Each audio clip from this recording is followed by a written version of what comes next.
Kung ganito ang texture ng iyong buhok, nababagay ka sa mga ganitong klase ng gupit. Gumamit tayo dyan ng number 2 na clipper guard sa gilid. Siyempre, dapat gagawin natin yan paikot muna. Kontrolin natin ang suklay dito sa kung saan mag-e-end yung paghagod natin para hindi masyadong mapasobra. And then gamit tayo ng trimmer, gawa tayo ng pinakang lugar ng pag-aahitan. Yung ganitong gupit ay customer request or gusto niya yung mga ganitong klase ng hairstyle. So ginawa natin dyan, gumawa tayo ng pinakang baseline kung saan mag-uumpisa tayong blend dyan. 1.5 na clipper guard muna. Huwag muna nating pwersahin sa manipis na clipper guard. Unti-unti.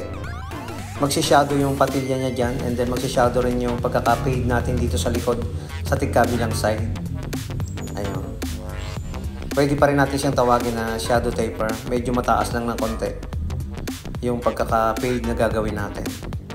Ilalabas natin yung tigkabilang gilid ng kanyang patilya at tigkabilang gilid ng side ng parteng likod nito.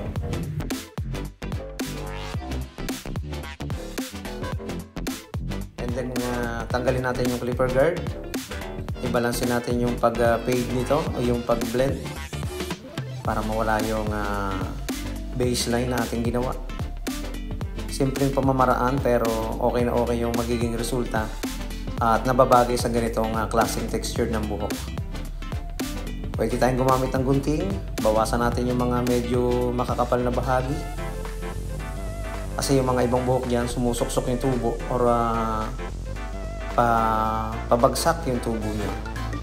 And then, textured natin yung dulo ng kanyang buhok para mabawasan yung kapal.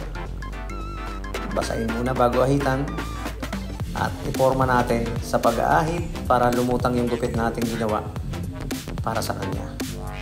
Kaya kung nakikita mo na babagay sa iyo yung ganitong gupit, pwede mong subukan para yun namang maranasan ang iba't ibang klaseng hairstyle. Ayun. Okay na okay talaga yung mga kabataan ngayon. Marami silang mga pinapagupit na mga medyo kakaiba. And then lagyan natin ng konting hair product ang ibabaw.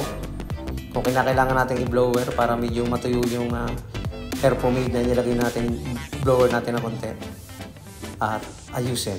Ayan. Naka-freestyle yung buhok niya sa ibabaw saka yung kanyang bangs. Maraming salamat mga kabarbero sa inyong panonood.